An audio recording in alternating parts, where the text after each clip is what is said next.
Robert Bergdorf wrote, "Discrimination is not a thing of the past for people with disabilities. It is a daily reality that affects where we can go, where we can work, how we can live our lives." Robert was the primary author of the Americans for Disabilities Act in 1990. Senator Tom Harkin said the ADA is based on a simple premise, that disability is a natural part of the human experience and in no way diminishes the right of individuals to participate in or contribute to society. Senator Harkin sponsored the bill in the U.S. Senate. Good morning. I'm Bruce Anderson. If I don't already know you, I hope to soon.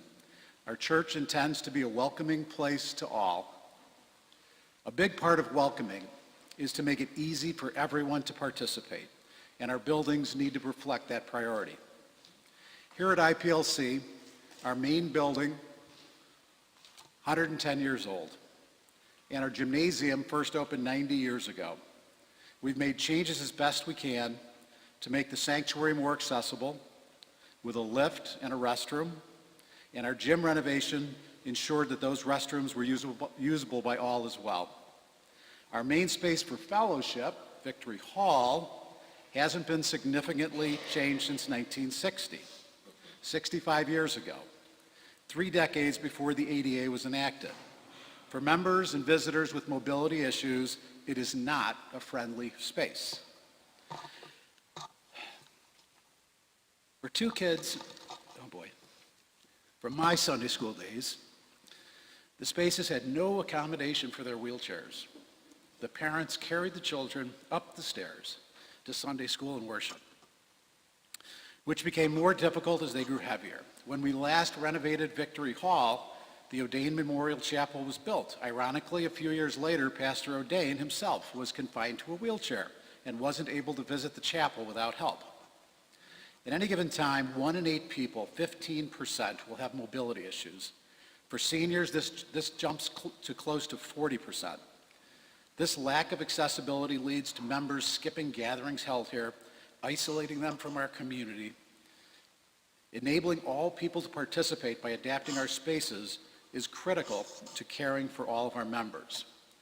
Mobility issues can happen at any time during our lives. They can be temporary, as I learned using crutches after my own hip surgeries, or they can be permanent from birth or later in life. The ability to participate in all aspects of our church life can become a chore for the person and their family. I was fortunate that mine were temporary. Many of our church and community members were not so lucky. One of those was Rich Wheelock. You can see some pictures of Rich on the bulletin insert, which you can kind of see both sides. 1 minute, Rich was the picture of health. After a brain aneurysm as a young father, followed by a blood clot, he never had use of his left side, hand or leg again. Rich just decided he was not going to let his new disability slow him down. He adapted his walking, his driving, his extensive business travel, his volunteering, all to live in a world built for able-bodied people. Rich was a man in motion despite his disability. He went back to work within months of his brain surgeries. This was a good 15 years prior to the ADA. Grace, I've been arrested. In addition to showing everyone he could participate even with his disability, Rich was a vocal advocate for the rights of the disabled. Joining the DARE group and blocking the entrance to public buildings with wheelchairs got him in trouble. The police took the protesters to jail. Of course, their police vehicles in jail weren't set up for mobility challenges either, so the point was clearly made. At IPLC, Rich climbed the stairs for decades as we held meetings in Victory Hall, down the stairs to use a restroom. At first, Rich had a leg brace that connected directly from his knee to his shoe. As his right knee deteriorated over the decades, he finally started to use a cane. As an IPLC leader, he served on councils and led councils that made many of the mobility improvements that are in place today. When he couldn't handle the stairs, he asked that the volunteer meetings be moved somewhere easier for him to access. Fewer stairs, access to a restroom at the same level, something able-bodied people take for granted. When he finally gave in to the wheelchair, the sanctuary and the gym became the only places equipped to meet his needs. By the time of his passing, Rich had dealt with his challenges for over 40 years.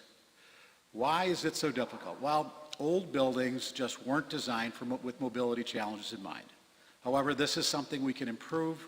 It just takes all of us caring enough to get organized, decide to do it, and make the financial contributions needed. The poster in the back of the church shows the project details. The display in front shows our progress in funding the project. This planning effort has been going on for almost 2 years just to make sure we get it right. IPLC. Rich was leading our council during an off-site retreat when Miss Darcy came up with a very memorable way to summarize our mission. I is for inviting in Christ's name. P is for proclaiming the gospel. L is for living in faith. C is for caring for others. The project being proposed is an example of caring for others, making sure that no matter what your physical abilities, you can participate fully in the life of IPLC. And I hope you'll join me with the early donors and find a way to support the project. Thank you.